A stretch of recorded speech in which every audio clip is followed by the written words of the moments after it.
My sister, Lena, and I have always been thrill seekers, driven by a love for the mysterious and the unexplained. Our adventure at an old hotel in the heart of the city was supposed to be just another story to add to our collection, but it turned into something we could never have anticipated.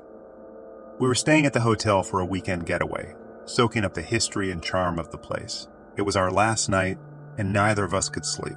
Fueled by restlessness and a sense of adventure, we decided to explore the hotel. It was around 3 a.m. and the halls were eerily quiet, lit only by the dim glow of the wall sconces. "We should see if any of the staff areas are open," Lena suggested with a mischievous grin. I agreed, and we began our clandestine exploration. Most of the doors were locked, as expected, but to our surprise, the door to the weight room creaked open. The room was dark, save for a sliver of moonlight streaming in through a small window. We tiptoed inside, whispering and giggling, feeling like kids on a forbidden adventure. The weight room was filled with the usual equipment: treadmills, dumbbells, and exercise machines. We couldn't resist the temptation to mess around. Lena hopped onto a treadmill, ramping up the speed and then hopping off, while I fiddled with the weights, creating a discordant metallic symphony. Just as we were about to leave, a figure emerged from a dark corner of the room. We hadn't noticed anyone when we entered, and the sudden appearance startled us. It was an employee clad in the hotel's uniform, his face shadowed and expressionless. He didn't say a word. He just walked past us and out the door. Lena and I exchanged a look of shock and confusion before rushing out of the room. Our curiosity piqued, we decided to follow him, maintaining a safe distance. The employee moved with a strange, purposeful gait, heading straight for the stairwell. We trailed behind him. The only sounds are hushed breaths and the soft echo of our footsteps. The stairwell was dimly lit, the air cool and still. We watched as the employee descended the stairs, down past the lobby level, and into the basement. The basement was an area we hadn't explored, and as we reached the bottom of the stairs, we hesitated. The air felt different here, heavier. The employee was nowhere in sight. We found ourselves in a narrow hallway that ended abruptly. There was no door, no exit, just a blank wall. It made no sense. Where had the employee gone? Lena and I stood there, a mix of fear and bewilderment washing over us. The silence of the basement was oppressive, and I felt a chill run down my spine. "We need to get out of here," I whispered, my voice barely audible. We turned to head back up the stairs, but something felt off. As we ascended, the staircase seemed to stretch on endlessly. Floor after floor we climbed, but the lobby level never appeared. Panic set in. "This can't be happening," Lena gasped, out of breath. "We're going in circles." But we weren't.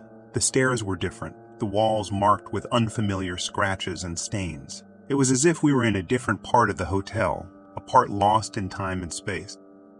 We continued our ascent, desperation growing with each step. My legs ached and my mind raced with fear and confusion. The hotel had become a labyrinth, its corridors and staircases leading us further into its mysterious depths. Finally, after what felt like hours, we emerged onto a floor we recognized. We didn't stop to question it.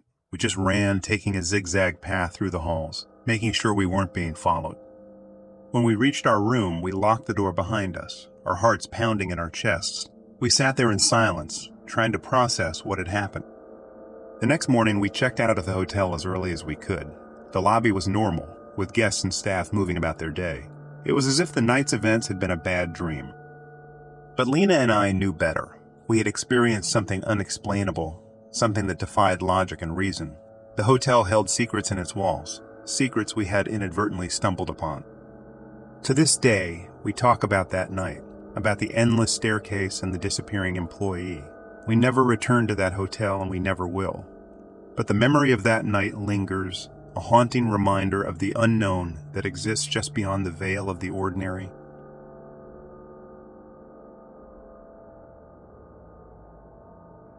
Ever since I was a kid, I've had a mild fear of elevators. It was one of those irrational fears you can't quite explain but learn to live with. So, when I checked into the old, somewhat run-down hotel in the heart of the city for a business trip, I hesitated for a moment before stepping into the elevator. Little did I know my childhood fear was about to become a terrifying reality. I was staying on the 8th floor, so taking the stairs wasn't appealing after a long day. I pressed the button for my floor, the doors closed, and the elevator began its ascent. But as it reached the 5th floor, there was a sudden jolt. The lights flickered, and with a groan, the elevator came to a grinding halt. "Okay, don't panic," I murmured to myself, pressing the emergency button. There was no response, just static. I tried my cell phone next, but of course there was no signal. Trapped in a metal box, suspended in an elevator shaft, I felt my heartbeat quicken. The first hour was a cycle of pressing the emergency button, banging on the doors, and yelling for help. But as time ticked by with no response, no sign of rescue, a sense of dread began to set in. The elevator became unbearably hot, the air thick and stifling. My suit felt like it was suffocating me. I sat down on the floor, trying to conserve my energy and remain calm. I thought about shouting again, but figured it was pointless. The hotel seemed understaffed, and it was late in the evening. Maybe no one knew I was trapped here. That's when the noises started. At first I thought it was the sound of the building settling, or maybe the elevator mechanism. But then I heard it clearly, a whisper. It was faint, almost inaudible, like someone speaking just out of earshot. I stood up, pressing my ear against the elevator walls, trying to make sense of it. The whispers grew louder, but I couldn't understand what they were saying. It was like a chorus of hushed voices, all speaking at once.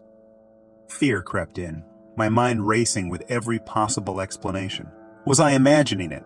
Was the stress getting to me? But then the elevator lurched again, dropping a few inches. I fell to the ground, my heart in my throat. The whispers turned into murmurs, a cacophony of indistinct voices that seemed to be closing in on me. I covered my ears, but it was useless. The sound was inside my head, an unrelenting tide of murmurs that drowned out my own panicked thoughts. Hours passed, or at least it felt like hours. My sense of time was distorted, the darkness of the elevator only broken by the dim emergency light. The murmurs hadn't ceased, and now I started to hear other sounds, a scratching at the doors, a faint knocking from above. I shouted again, not for help, but out of fear and frustration. "Leave me alone," I screamed. But the sounds only grew louder, more aggressive. In my panic, I noticed something even more horrifying. The display above the elevator doors, which indicated the floors, was flickering. But it wasn't just malfunctioning. The numbers were changing rapidly, going up and down in a chaotic dance. It was as if the elevator, or whatever was in it with me, was lost between the floors, between the realms of reality and something else. I curled up in the corner, my mind reeling from fear and exhaustion. I closed my eyes, praying for it to end, for the morning to come and bring someone to rescue me. But sleep didn't come. The sounds continued, the whispers, the scratching, the knocking. It was a symphony of terror, and I was its captive audience. When rescue finally came, it was morning. The elevator jolted back to life abruptly, descending to the lobby as if nothing had happened. The doors opened to reveal a group of concerned hotel staff and a police officer. They found me on the floor, unable to speak, my eyes wide with terror. They asked me questions, but I had no answers. How could I explain the unexplainable? They attributed my experience to mechanical failure and the psychological effects of being trapped. I left that hotel and never looked back, but the experience stayed with me. The sounds, the voices, the feeling of being trapped, not just in an elevator, but in a nightmare. It haunts me.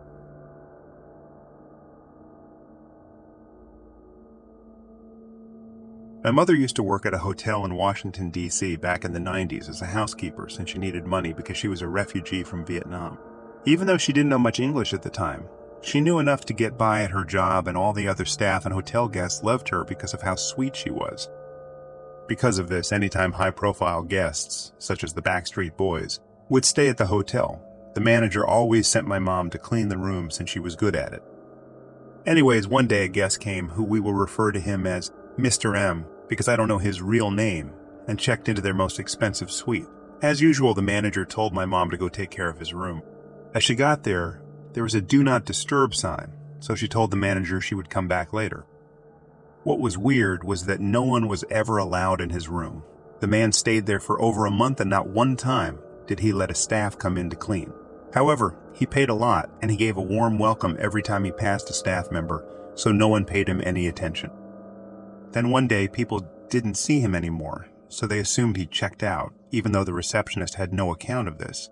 Since it had been so long since the room was cleaned and the "Do Not Disturb" sign wasn't on the door anymore, the manager told my mom to go check it out and try to clean up what she could. As she got to the floor and unlocked the door to the room, a disturbing smell hit her. She couldn't figure out what it was, but she continued to survey the room. which was disgustingly messy. Her words were that it looked like someone had thrown a rave, even though no other guests seemed to have ever gone into the room. It had looked like Mr. M had deserted the place without telling anyone. Anyways, my mom was still shocked by the smell, so she tried to track it down. As she followed the smell, she could tell it was coming from the hotel room closet. When she opened the closet, there was nothing but a cardboard box on the ground from which the smell was resonating from. In the moment, from being a housekeeper, my mother's first instinct was to open the box to see what it was and throw it out. When she opened the box, what she saw scarred her to this day. It was the rotting, decomposing head of a young woman chopped off. My mother immediately screamed and got out of there, where she fainted in the elevator. Once she woke up, cops were everywhere, and the hotel was like a CSI scene. The manager told her that Mr. M wasn't his real name, and he used a fake credit card to check in. The head of the woman was identified to be like a call girl, prostitute type person.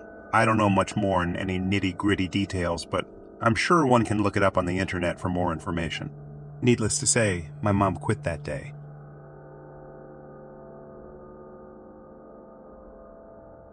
My name is Billy, and I thought a week-long vacation in Cancun with my family would be a dream come true. A chance to escape the daily grind, to soak up the sun, and enjoy some much-needed relaxation. I couldn't have been more wrong. We arrived at the all-inclusive hotel in the heart of Cancun, our excitement palpable. The hotel was a paradise, palm trees swaying in the breeze, pristine beaches, and a sprawling pool that promised endless fun. My wife, Anna, and our 2 kids, Lily and Max, were thrilled. This was the break we all needed. Our first day was perfect. We lounged by the pool, the kids splashing around while Anna and I enjoyed some cocktails. As the sun began to set, we decided to have dinner at one of the hotel's restaurants. The place was buzzing with activity, a testament to its popularity. After a short wait, we were told there'd be a delay. I was just about to inquire further when 2 men in sleek suits walked in. They exuded an air of authority, and the staff seemed to tense up at their arrival. To my surprise, they were immediately shown to a table. Feeling a sense of injustice, I approached the hostess. "Excuse me, we've been waiting longer. Why are they getting seated first?" I asked, trying to keep my tone friendly but firm. The hostess, looking nervous, mumbled something about them being VIP guests. But it was the cold, menacing look one of the men gave me that sent a chill down my spine. I realized then that I might have made a mistake. We eventually got a table, but the encounter left a sour taste. Back in our room, Anna could tell something was off. "What's wrong?" she asked. "It's nothing," I reply, not wanting to worry her. "Just tired from the day, I guess." But I couldn't shake the feeling that I'd poked the bear. Those men weren't just VIPs. Their aura spoke of danger, of power. I silently hoped that would be the end of it.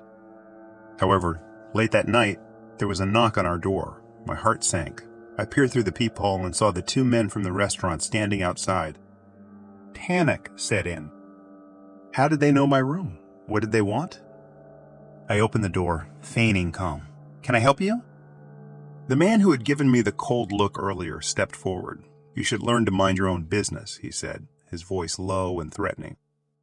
I realized then who they were, members of a cartel. Cancun, for all its beauty, had its dark side, and I had unwittingly crossed paths with it. "We're just here on vacation," I stammered. I didn't mean any disrespect. The man's eyes narrowed. "Consider this a friendly warning. Keep your nose out of our business, or you and your family might just find your vacation cut short." Fear like I'd never known coursed through me. I nodded, unable to find my voice. The men left, but their threat hung in the air, a toxic cloud suffocating me. I closed the door, my hands shaking. Anna looked at me, her eyes wide with fear. "What's going on, Billy?" I didn't want to scare her, but I couldn't lie. I told her about the encounter, about my foolish confrontation at the restaurant. "We need to leave," Anna said, her voice laced with urgency. "First thing in the morning, we're getting out of here." But morning was a lifetime away, and fear kept us awake. Every sound made us jump. Every footstep in the hallway sent us into a panic. We were prisoners in our paradise. As soon as dawn broke, I called the front desk requesting an immediate checkout. I made up an excuse about a family emergency. We packed in haste, the excitement of our vacation now replaced by a desperate need to escape. The hotel staff seemed oblivious to our plight. their smiles a stark contrast to our distress. We rushed through the checkout process, and I couldn't help but feel eyes on us, watching our every move. In the taxi to the airport, I kept looking back, half expecting to see those men following us. The relief when we finally boarded our flight home was indescribable. Back home, the memories of that night haunted me. The terror we experienced cast a long shadow, a reminder of the dangers lurking beneath the surface of idyllic destinations.